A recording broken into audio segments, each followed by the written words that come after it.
கர்த்தருக்கு மகிமை உண்டாவதாக. கர்த்தரின் எச்சரிப்பு சத்த நேரம். இதை பார்த்து கொண்டிருக்கிற யாவரையும் கர்த்தர் தாமே ஆசீர்வதிப்பாராக. இந்த மாதத்திலே ஆண்டவர் நமக்கு கொடுக்கிற ரேமா வார்த்தை யோசுவாவின் புத்தகம் 1ஆம் அதிகாரம் 5ஆம் வசனம். நீ உயிரோடு இருக்கும் நாளெல்லாம் ஒருவனும் உனக்கு முன்பாக எதிர்த்து நிற்பதில்லை.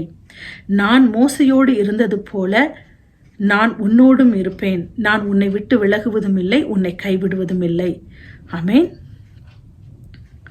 நான் பாடும்போது என் உதடு கெம்பீரித்து மகிழும், நீர் மீட்டு கொண்ட என் ஆன்மா ஆக்களித்து அகமகிழும். நான் பாடும்போது என் உதடு கெம்பீரித்து மகிழும், நீர் மீட்டு கொண்ட என் ஆன்மா ஆக்களித்து அகமகிழும். நாள்தோறும் உம்மை துதிப்பேன், நம்பிக்கையோடு துதிப்பேன். நாள்தோறும் உம்மை துதிப்பேன், நம்பிக்கையோடு துதிப்பேன். ஆமென். அப்பா, இந்த காலை வேளைக்காக நன்றி செலுத்துகிறேன். ஆண்டவரே, பரிசுத்த ஆவியானவர் எங்களோடு பேசுகிறவரே, யாரும் சேரக்கூடா ஒளியில் இருப்பவர் 7 குத்து விளக்குகளின் மத்தியிலே அப்பா அக்கினி சுவாலைகளை உடைய கண்களை உடைய என் தேவாதி தேவனை உலகமெங்கும் சுற்றி பார்க்கிற உடைய 7 கண்களுக்காய் நன்றி செலுத்துகிறோம். ஆண்டவரே, எங்கள் எண்ணங்கள் இருதயங்களை எல்லாம் ஆராய்ந்து அறிந்தவர் அப்பா, எங்களோடு நீர் பேசுங்க தகப்பனே. நீர் பேசுகிற தெய்வம், எங்களை பேசி எங்களோடு பலப்படுத்துங்க. அடியாலை மறைத்து என் தேவனீர் வெளிப்படுங்க. ஆமென். ஆமென். ஆண்டவர் சொல்லுகிற இந்த மாதத்திலே கொடுத்த வசனத்தை நீர் நாம் பார்த்தோம். ஆண்டவர் மோசையோடு இருந்தது போல உங்களோடும் இருப்பேன் என்று சொல்லுகிறார். யாரும் எதிர்த்து நிற்கக்கூடாத ஆமென், எதிர்ப்பது உங்களுக்கு எதிராக நிற்ப முடியாது என்று சொல்லுகிற வாக்கு நாம் பார்க்கிறோம். அதாவது உம்மை விட்டு விலகுவதும் இல்லை, உன்னை கைவிடுவதும் இல்லை என்ற இந்த 3 வாக்கு தத்தத்தும் ஒரே வசனத்தில் அடங்கி இருக்கிறதை நாம் பார்க்கிறோம். அந்த வாக்கு தத்தை ஆண்டவர் நமக்கு இந்த மாதத்தில் தருகிறார், அதை சுதந்திரித்துக் கொள்ளும்படியாக. ஆமென்.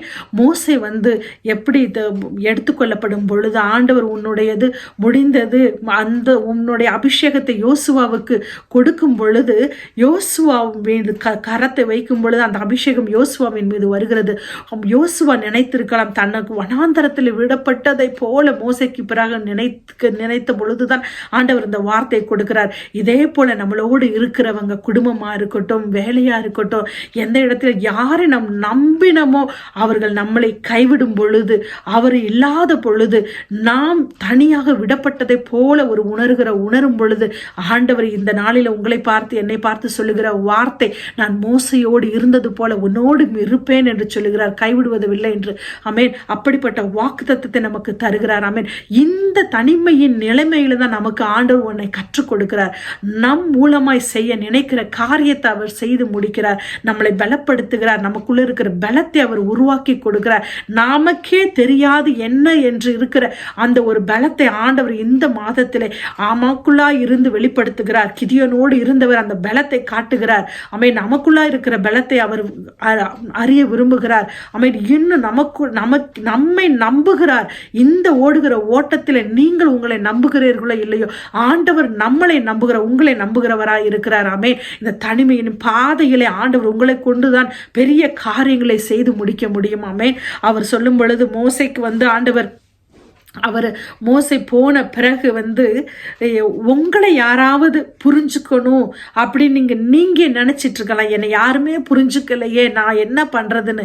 ஆனா மோசையை பாருங்க, ஒரு ஞானத்தை கொடுக்கிறார். மிரியமும் ஆரோனும் தமக்கு விரோதமாக பேசினா கூட தன்னை புரிந்து கொள்ள முடியாத பொழுது மோசை புரிந்து கொள்ளுகிறார். தாவீதை அப்சலோம் மகனாகிய துரத்தும் பொழுதும் அப்சலோமை தாவீது புரிந்து கொள்ளுகிறார். ஆமென். யோசேப்பு பாருங்க, சகோதரனை அவர்கள் புரியாத பொழுதும் யோசேப்பு புரிந்து கொள்ளுகிறார். ஆமென். இது போலதான் நமக்கு நீங்க நினைக்கலாம், என்னை யாரு புரியலையேன்னு சொல்லும் பொழுது ஆண்டவர் உங்களுக்கு லேவியருக்கு எப்படி சுதந்திரம் ஆண்டவரோ அதே மாதிரி உங்களுக்கு சுதந்திரம் ஆண்டவர் மாத்திரம்தான். ஏன்னா தனிமையை உங்களை ஆண்டவர், ஒரு தேவ மனிதர் சொல்லும் பொழுது, ஆண்டவருக்காக நீ அழைக்கப்பட்டவராக இருந்தால் அந்த அழைப்பு நீ தனிமையாக தான் நிற்கணும். ஏனென்றால் அந்த தனிமையிலே ஆண்டவர் உங்களோடு கற்றுக் கொடுக்க விரும்புகிறார், தனிமையில் அவரோடு பேச விரும்புகிறார், தனிமையில் அவருக்காக பிரித்தெடுக்கப்பட்ட ஜனங்களாக ஆண்டவர் உங்களை பார்க்கிறார். உங்களை கொண்டுதான் அவர் பெரிய காரியங்களை செய்வார். ஆமென். அந்த அபிஷேகம் லேவியராகமம் 21:12 போது, தேவனின் அபிஷேகம் என்னும் கிரீடம் அவன் மேல் இருக்கிறது. ஆமென். இந்த அபிஷேகம் என்னவென்று நான் பார்க்கும் பொழுது கிரீடம். ஆமென். மோசே தலையில் வைத்து அபிஷேகம் பொழுது அந்த அபிஷேகம் தைலம் கிரீடமாக இருக்கிறது. உங்களுக்கும் எனக்கும் கொடுக்கப்பட்ட அந்த கிரீடத்தை பாதுகாத்துக் கொள்ள வேண்டும். யோசுவாவோடு ஆண்டவர் சொல்லுகிறார், அதாவது இந்த கற்பனையை நீ கட்டளைக்கொள், ஆமென், அப்பொழுது நான் உன்னோடு இருப்பேன் என்று சொல்ல. ஆண்டவர் எப்பொழுதுமே கொடுக்கிற ஒரு கட்டளை எப்ப நம்மளோடு இருப்பார்னா, அவருடைய கட்டளையை நம்ம மீறாதபடி அவரோடு நடக்கும் பொழுதுதான். ஆமென். உபாகத்துல நம்ம 6 to 9 பார்க்கும் பொழுது, நான் சொல்லுகிற வார்த்தைகளை உங்களுடைய இருதயத்தில் வைத்து உம்முடைய பிள்ளைகளுக்கு எப்படி சொல்லணுமா, நடக்கும் போதும் படுக்கும் பொழுதும் உட்காரும் போதும் எழுந்திருக்கும் பொழுதும் அந்த கற்பனைகளை எல்லாம் உன் பிள்ளைகளுக்கு கற்றுக்கொள். ஆமென். அது உன்னோட கையில ஒரு அடையாளமாக கட்டிக்கொள். இன்னொன்னு என்னன்னு கேட்டா, அந்த நெற்றி கண்களின் நடுவே அதை வைத்துக்கொள். இன்னொன்று, வாசலுடைய நிலைகளிலும் வாசல்களிலும் அந்த வசனங்களை எழுதி வைன்னு. இதெல்லாம் என்னன்னு பார்க்கும் பொழுது, நான் இந்து மார்க்கத்திலிருந்து வந்ததுனால எனக்கு தெரியும், அது எல்லாம் இந்த சிவப்பு கயிறு கட்டிக்கிறது ஆண்டவருடைய ரத்தத்தின் அடையாளமாக, அவருடைய கரத்துல அந்த சிவப்பு கயிறும் குங்குமம் அந்த சிவப்பு குங்குமத்தையும் வாசல்களை நம்ம பார்ப்போம், அந்த குங்குமத்தை வைக்கிறது, இன்னொன்று இந்த எலுமிச்சம்பழத்துல எல்லாம் தொங்க விடுறது, இது எல்லாம் வாசல்கள் அந்த காலங்களில் அறியாத காலங்களில் ஆண்டவருடைய ரத்தத்தின் அடையாளமாக, ஒரு உடன்படிக்கையின் அடையாளமாக வெளியில வச்சிருக்கதை நம்ம பார்க்கிறோம். ஆனா இன்றைக்கு ஆண்டவர் நமக்காக அவர் சிலுவையில மரித்து உயிரோடு எழுந்து அவருடைய ரத்தத்தை நம் உச்சந்தலைமை உள்ளங்கால் வரை ஏறப்பட்ட ரத்தத்தினாலே கழுவி நம்மளை மீட்டெடுத்து அவருடைய நாமத்தை நமக்கு தரித்திருக்கிறதுனால அது தேவையில்லை. இந்த இப்படிப்பட்ட அதாவது இந்த புதிய கிருபையின் காலத்துல அது தேவைப்படாது, நியூ ஏற்பாட்டுல. அதனால பழைய ஏற்பாடுல நம்ம பார்க்கிறோம். ஆண்டவருடைய இன்னைக்கு அவருடைய வசனங்களை கை கொள்ளும்படியாக யோசுவாவுக்காக ஆண்டவர் யுத்தம் செய்தார் என்று பார்க்கிறோம். ஆமென்.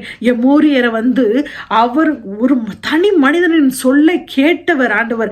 ஆமென். சூரியனையும் சந்திரனையும் நடு வானிலை நிறுத்தி அவர்களுக்காக யுத்தம் செய்தவர். அந்த நாளில் கண் மழையினால்தான் இறந்தவர்கள் அதிகம் என்று பார்க்கிறோம். உங்களுக்காக எனக்காக ஆண்டவர் யுத்தம் செய்கிறவராய் இருக்கிறார். உங்களோடு போராடினவர்களை தேடியும் காணாதிருப்பீர்கள் என்று சொன்னது போல அவர் உங்களை ஆசீர்வதிப்பார். உங்களை கொண்டு பெரிய காரியங்களை செய்வார். ஆமென். வெளிப்படுத்துதல நம்ம 3ஆம் அதிகாரத்துல 11 பார்க்கிறோம். இதோ சீக்கிரமாய் வருகிறேன், ஒருவனும் உன் கிரீடத்தை எடுத்துக்கொள்ளாதபடி உனக்குள்ளதை பற்றி கொண்டிரு. ஆமென். அந்த அபிஷேக தைலம் என்பது அவருடைய கிரீடம், அவர் கொடுக்கிற தைலம். ஆமென். அவர் கொடுக்கிற எல்லா அபிஷேகங்கள் இதை பரிசுத்தமாய் நாம் பாதுகாத்துக் கொள்ள வேண்டும். ஒருவருக்கும் அதை எடுத்துக்கொள்ளாதபடி நாம் காத்துக்கொள்ளும் பொழுது ஆண்டவர் பெரிய காரியங்களை நம்மளுடைய வாழ்க்கையில செய்கிறவராய் இருக்கிறார். ஆமென். அதை வெளிப்படுத்துதல்ல நம்ம பார்க்கிறோம். இந்த மாதிரி நம்ம ஆண்டவருடைய இதை நம்ம மெயின்டைன், அதாவது அந்த பரிசுத்தத்தை காத்து கொள்ளும் பொழுது, ஜெயம் கொள்ளும் பொழுது, ஜெயம் கொள்ளுகிறவன் எவனோ அவருடைய நிலைத்திருப்பான் என்று பார்க்கிறோம். அப்ப அவர் ஜெயம் கொள்ளுகிறவனுக்கு என்ன கொடுக்கிறாராம், அதிகாரத்தை கொடுக்கிறார் என்று நம்ம பார்க்கிறோம். வெளிப்படுத்தல் 2 26 ஜெயம் கொண்டு முடிவு பரியந்தம் என் கிரியைகளை கை கொள்ளுகிறவன் எவனோ அவனுக்கு நான் பிதாவினுடைய இடத்திலே அதிகாரம் பெற்றது போல அஜாதிகள் மேல் அதிகாரம் கொடுப்பேன். நமக்கு அதிகாரம் கொடுக்கிற தேவனாயிருக்கிறார். 2வது ஜெயம் கொள்ளுகிறவன் எவனோ அவனுக்கு வெண் வஸ்திரம் தரிப்பிக்கப்படும் என்று. அவன் வெண் வஸ்திரம் எனக்கு ஆண்டவர் ஒரு 10 வருடங்களுக்கு முன்பாக ஒரு சொப்பனத்தை காண்பித்தார். நான் அவருக்கு முன்பாக நான் பரலோகத்திலே அவருக்கு முன்பாக என் 2 பிள்ளைகளோடும் பெண் பிள்ளைகளோடும் நிற்கிறேன். அவர் உருவத்தை பார்க்க முடிகிறது, அவருடைய முகத்தை பார்க்க முடியல. ஒரு பிரகாசமான ஒளி. நான் வெண் வஸ்திரம் தரிக்கப்பட்டும் என் பிள்ளைகள் கிரேட்டா அதாவது ஒரு கோல்டன் வஸ்திரத்திலையும் இளைய பொண்ணு வந்து முத்துள்ள வஸ்திரத்தையும் தரித்து அவருக்கு முன்பாக எனக்கு காட்டினார். அது அப்போ எனக்கு என்னன்னு தெரியல. ஆனால் பிறகுதான் இந்த வெளிப்படுத்தல விசேஷத்தை வாசிக்கும் பொழுது எனக்கு தெரிந்தது அவர் கொடுத்த வஸ்திரங்கள் என்று. ஆமென். 3வது நாம் பார்க்கும் பொழுது, அதாவது அவன் மேல் நாமத்தை எழுதுவேன், ஜீவ புஸ்தகத்தில் அவனுடைய பேர் எழுதப்பட்டிருக்கும், அவருடைய நாமத்தை நம்ம மேல் எழுதி கொடுக்கிறார். 4வது பார்க்கும் பொழுது, ஜெயம் கொள்ளுகிறவன் எவனோ அவனும் என்னுடைய சிங்காசனத்தில் என்னோடு கூட உட்காரும்படி ஆளுகை செய்வான். ஆமே, அவரோடு ஆளுகை செய்ய ஆண்டவர் அழைத்திருக்கிறார். அவருடைய பிள்ளைகளாய் நாம் ஜெயம் கொண்டு அவர் முடிவு பரியந்தும் நிலைத்திருக்கும் பொழுது, அந்த அபிஷேக தைலமாகிய கிரீடத்தை நாம் பாதுகாத்துக் கொள்ளும் பொழுது, ஜீவ புத்தகத்திலும் நம்மளோடு கூடிய மக்களையும் அழைத்து செல்லும் பொழுது ஆண்டவர் பெரிய காரியங்களை செய்வார். ஆமென். தனிமை என்று உணராதபடி உங்களை கொண்டு பெரிய காரியங்களை செய்வார்.